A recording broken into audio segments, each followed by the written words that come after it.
Baik, Bapak Ibu, selamat malam. Assalamualaikum warahmatullahi wabarakatuh. Yang saya hormati Ibu Dr. Fatimah, Ketua Umum Adapsi, dan para peserta webinar pada malam hari ini, para profesor, doktor, lektor kepala, asisten ahli, eh,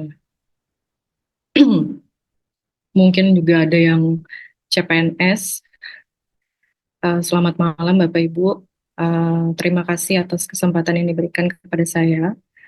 Uh, Pada kesempatan kali ini untuk sharing sedikit tentang bagaimana saya menjalankan Tridharma dan peran saya sebagai ibu rumah tangga. Mungkin saya akan memperkenalkan diri dulu. Jadi, em, saya adalah dosen pendidikan guru sekolah dasar Fakultas Keguruan Ilmu Pendidikan Universitas Borneo Tarakan di Kalimantan Utara. Em, saya sudah menjadi dosen sejak tahun 2016, diangkat menjadi dosen luar biasa yang hanya kerja dan masuk kelas itu satu apa satu mata kuliah dalam satu semester. Nah, itu saya digaji 800.000 satu semester 6 bulan. Ya, di situ saya awal pertama terkejut ya, menjadi seorang dosen tuh kok segini gajinya gitu ya, sementara guru honorer saja itu bisa dapat 300.000 satu bulan.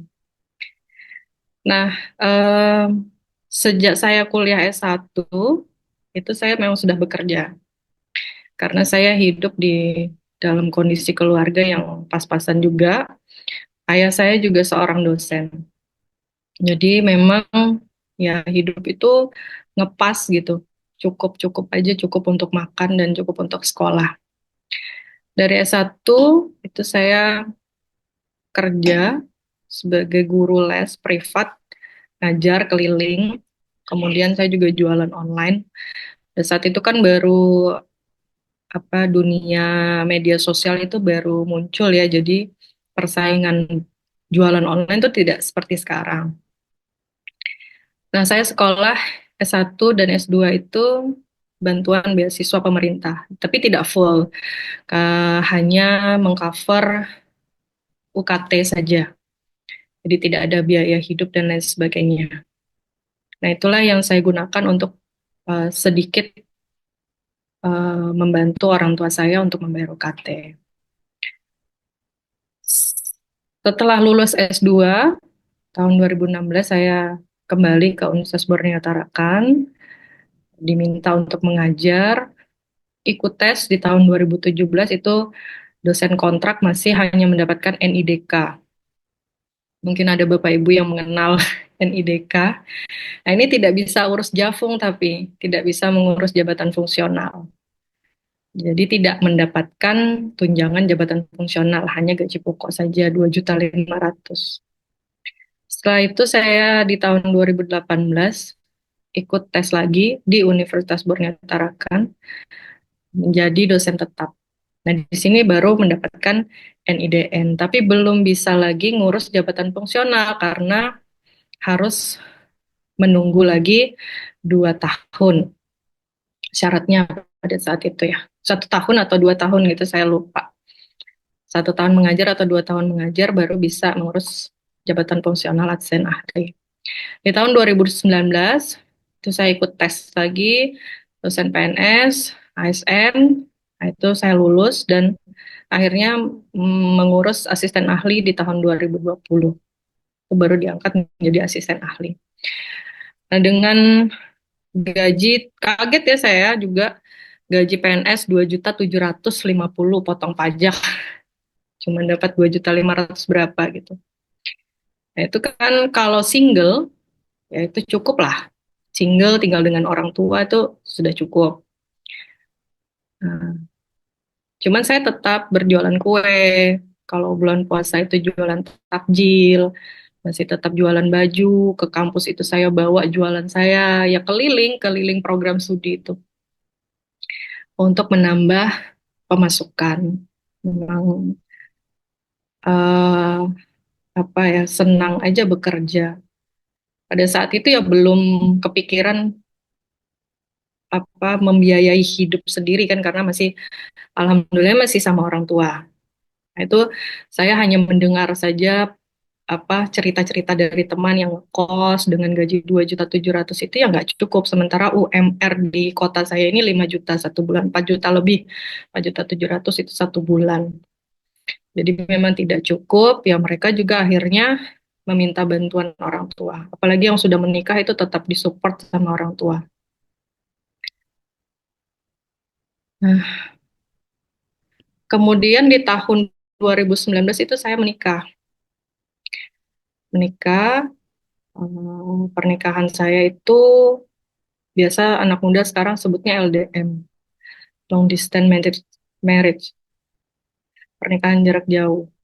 Jadi pernikahan ini tuh menurut saya adalah hubungan yang berat ya. Banyak ujiannya. Ya, yang paling parah adalah hampir beberapa kali untuk bercerai, gitu ya kan? Karena masalah itu masalah ekonomi, seperti tidak punya perkembangan ekonomi lah, tidak ada perkembangan ekonomi. Nah, itu ya sudah bisa langgeng sampai sekarang itu modalnya hanya kepercayaan, karena yang namanya berjuang itu kan sudah ya, kita sudah bekerja dan lain sebagainya. Sementara memang mungkin Tuhan belum ngasih rezeki yang lebih aja gitu. Hanya saja memang dibutuhkan kemampuan untuk bersyukur lebih banyak gitu. Bersyukur karena dibantu orang tua, bersyukur masih ada orang tua. Kemudian saya punya anak, dari anak pertama sampai anak kedua itu dibantu oleh ibu untuk jaga anak saya. Jadi masih tinggal bersama orang tua. Jadi kita dua dapur, suami saya sendiri dan saya bersama dengan orang tua. Hanya saja kekurangannya ya hidup pas-pasan, tidak punya kendaraan pribadi, eh, ya pakai kendaraan orang tua, rumah pribadi juga nggak punya, gitu ya. Eh, Kalau mau nekat ya mungkin ngambil ini ya, ngambil apa rumah subsidi, tapi dengan gaji yang hanya 2.800.000 itu berat untuk ngambil subsidi dan ada anak dua seperti itu. Jadi tidak berani. Nah, kegiatan Tridharma saya itu tetap berjalan dan sebagai ibu rumah tangga juga tetap berjalan. Jadi Tridharma saya eh, untuk mendapatkan yang lebih tadi itu saya ngajar SKS-nya banyak gitu. Jadi kalau misalnya orang di program studi itu pengen SKS-nya sedikit, ya kita yang hidup dengan kekurangan ini nggak punya jabatan, nggak pernah kadang nggak dilibatkan untuk kegiatan proyek-proyek itu ya harapannya cuma dapat pengajaran lebih, SKS lebih. Tetap meneliti, Bapak Ibu bisa cek artikel saya di di Sinta dan Scholar, tapi memang tidak melejit ya. Ya biasa-biasa aja, standar yang penting ada terisi BKD. Sinta 4, Sinta tidak Sinta 3 seperti itu saja. Ada hak cipta, kemudian pengabdian saya juga hasilkan PKS. Yang saya bingung itu cuman saya ngajar di sekolah, tapi anak saya di rumah itu saya nggak dampingin. Saya ngajar kan anak SD di sekolah, tapi anak saya di rumah saya tinggal. Itu seperti apa ya? Ya berkecamuk lah di dalam hati. Pengennya juga saya mendampingi anak saya di rumah. Tetap juga ngajar di UT sebagai tutor, tapi sekarang udah enggak karena program studi saya itu sudah nggak ada lagi di UT. Sudah lulus semua. Guru PGSD-nya udah S1 semua. Kemudian sempat juga membuka les privat. Nah, di rumah tangga sendiri ya tetap pulang dari kantor biasanya langsung istirahat kan, kita enggak ya, tetap masak dan kita juga mengurus bayi, mengganti popok, kita juga mendidik anak. Kayak di situ tuh saya apa ketakutan ya, ketakutan sebagai orang yang bekerja kemudian meninggalkan anak itu seperti takut anak itu akan speech delay. Ya, anak itu akan speech delay karena kalau anak nggak jarang diajak ngobrol itu kan dia akan lambat bicaranya. Kemudian ya supaya dia nggak nakal, tetap sopan santun itu agak berat karena kita pulang kerja itu kan capek ya. Pengennya tuh istirahat tapi tetap harus bertanggung jawab pada anak itu tadi. Kemudian tetap mengurus rumah, yang mencuci baju, mencuci piring itu juga kita apa masih juga dibantu oleh orang tua. Dan ada lagi yang lebih berat yaitu membahagiakan keluarga. Jadi bebannya itu nggak boleh gitu kita bawa. Misalnya kita kesel sama mahasiswa atau teman kerja kita kesel di kantor, kita kan nggak bisa bawa masalah itu ke rumah gitu. Jadi beban membahagiakan keluarga itu kan juga ada di dalam diri saya sebagai dosen.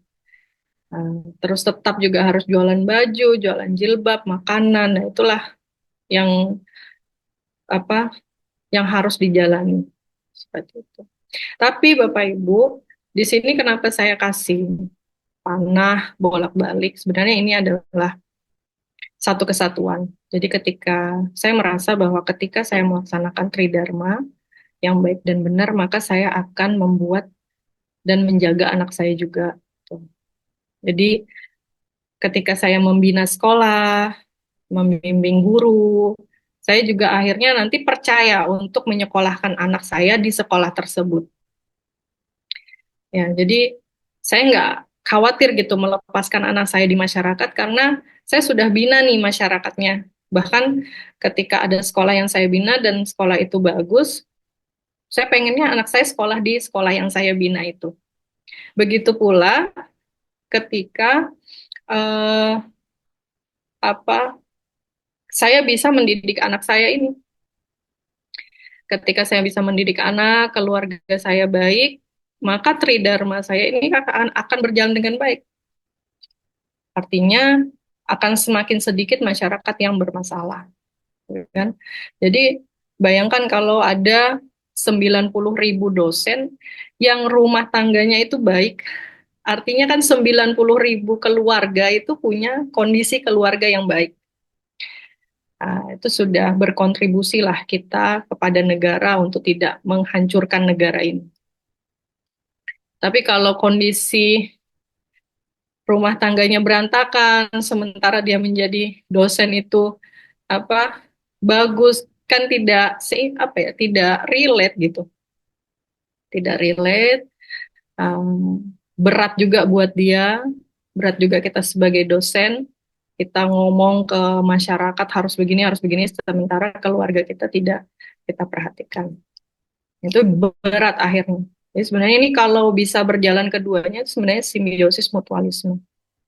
Sebagai ibu rumah tangga baik, tridharma kita juga bisa berjalan dengan baik. Apalagi kalau kita dosen bimbingan konseling atau apa ini dosen PAUD misalnya gitu ya, pendidikan anak usia dini, harusnya rumah tangga, kondisi rumah tangga yang jauh lebih maksimal gitu, lebih baik gitu ya.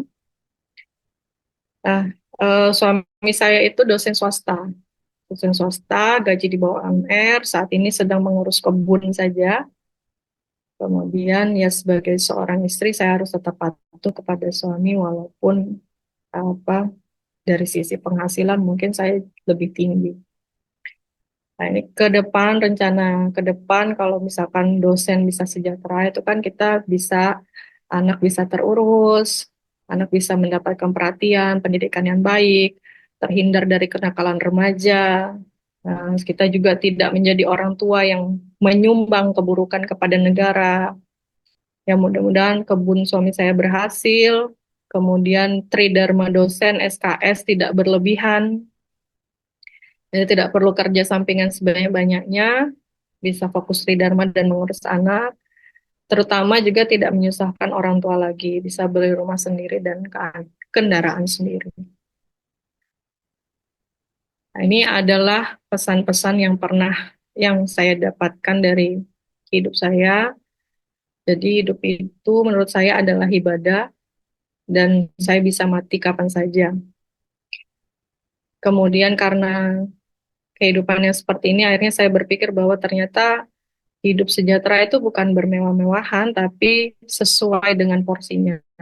Ibadahnya ada, kerjanya ada, ya liburannya ada, seimbang semuanya. Dan begitu pula juga di masyarakat-masyarakat madani yang negara-negara maju, mereka memang tidak lagi berorientasi pada kemewahan, tapi pada air bersih, udara bersih, dan makanan sehat. Waktunya kerja, kerja, tidak overtime, penghasilan cukup untuk hidup, waktunya liburan, ada waktunya, karena Tuhan itu menciptakan segala sesuatu sesuai dengan waktunya. Jadi tidak bisa terlalu cepat dan tidak ada juga yang terlalu lambat. Seperti bunga atau tumbuhan itu mekar dan berbuah pada waktunya. Begitupun sebuah negara, sebuah keluarga tidak akan maju, ya akan maju tanpa paksaan, gitu. Mengurangi kata-kata percepatan, karena semakin cepat justru semakin tidak mendapatkan apa-apa. Pengen buru-buru kaya, pengen buru-buru seperti ini, seperti itu, ya sebenarnya semakin seperti itu semakin tidak mendapatkan apa-apa.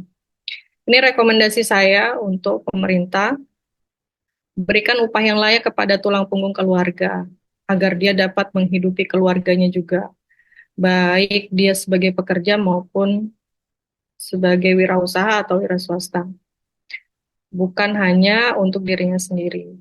Nah, pastikan bahwa setiap keluarga dapat hidup dengan layak di negara ini. Keluarga yang bahagia akan membangun negara menjadi lebih baik. Demikian Bapak Ibu, materi yang dapat saya sampaikan mengenai ya kehidupan kehidupan saya yang saya kaitkan dengan kesejahteraan dosen. Jadi memang kesejahteraan dosen itu berbanding lurus dengan kebaikan negara. Terima kasih. Assalamualaikum warahmatullahi wabarakatuh. Kau ku sayang, selalu